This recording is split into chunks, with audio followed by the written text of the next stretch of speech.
ఎన్నికల అందు ఏపీ ఎన్నికలు వేరు. ఎందుకంటే అక్కడ ప్రతిసారి కొత్త నినాదమే వర్కౌట్ అవుతుంది. పాత పద్ధతిలో ఎలక్షన్కి వెళితే అబ్బే ప్రజలు అస్సలు నమ్మటం లేదు. అందుకే ఫస్ట్ చంద్రబాబు, తర్వాత జగన్, ఆ తర్వాత చంద్రబాబు అధికారంలోకి వచ్చారు. ఇంతకీ ఏపీలో ఎలాంటి వ్యూహాలు అమలవుతాయి? అక్కడి జనాలు ప్రతిసారి ఎందుకు అధికార మార్పిడి కోరుకుంటున్నారు?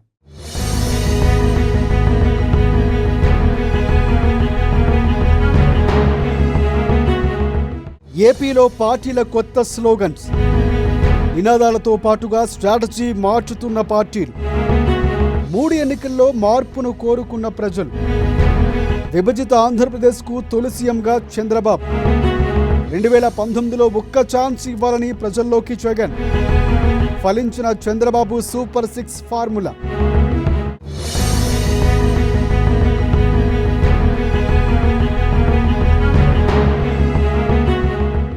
ఏపీలో ఒక ఎన్నికకు పనిచేసిన నినాదం మరొక ఎన్నికల్లో పనిచేయదు. 2014 నుంచి ఇప్పటి వరకు 3 ఎన్నికలు జరిగాయి. ఈ 3 ఎన్నికల్లోనూ ఒకసారి పనిచేస్తున్న స్లోగన్ మరోసారి పనిచేయడం లేదు. అందుకే నినాదాలతో పాటుగా రాజకీయ పార్టీలు కూడా స్ట్రాటజీలను మార్చుకోక తప్పని పరిస్థితి ఏర్పడింది. రాష్ట్ర విభజన జరిగిన తర్వాత ఇప్పటి వరకు జరిగిన 3 ఎన్నికల్లోనూ ఇదే పరిస్థితి కనిపించింది. అదే సమయంలో 3 ఎన్నికల్లో మార్పును ప్రజలు కోరుకోవడం కనిపించింది. అవే పార్టీలు అయినప్పటికీ ఒకసారి గెలిచిన వారు మరుసటి ఎన్నికల్లో గెలవకపోవటం విశేషం. అదే సమయంలో అవినీతి, సంక్షేమ పథకాలు కూడా ప్రజలు పెద్దగా పట్టించుకోకపోవడం ఏపీ ఎన్నికల ప్రత్యేకం.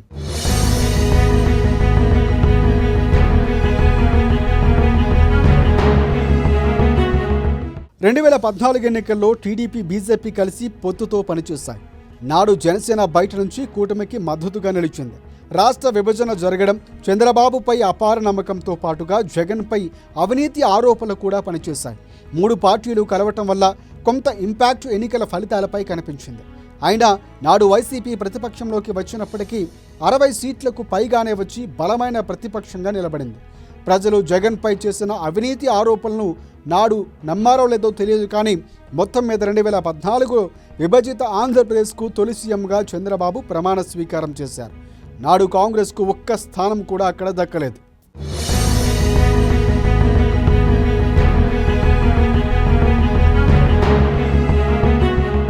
రెండు 2019 ఎన్నికల్లోనూ చంద్రబాబు అమరావతి, పోలవరం నినాదం అందుకున్నారు.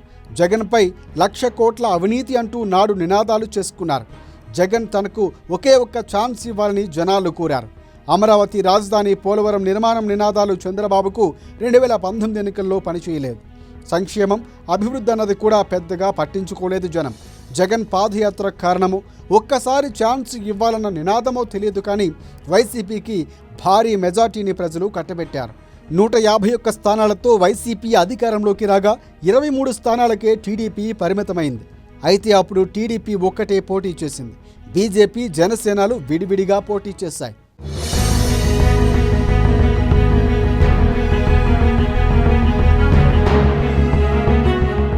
రెండు 2024 ఎన్నికల్లో జగన్ సంక్షేమ పథకాల నినాదంతోనే ఎన్నికలకు వెళ్లారు.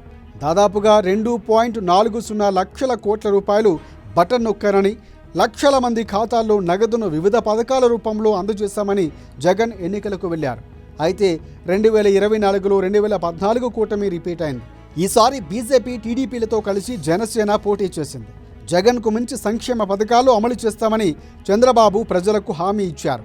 సూపర్ 6 అంటూ, బాబాయ్ హత్య అంటూ ప్రజల ముందుకు వెళ్లడంతో టీడీపీ చరిత్రలో ఎన్నడూ రాని స్థానాలు వచ్చాయి. జగన్ పార్టీకి కేవలం 11 అంటే 11 సీట్లు మాత్రమే పరిమితమయ్యారు. అయితే ఈసారి నినాదాలేవి కనిపించే అవకాశాలు మళ్లీ లేవు.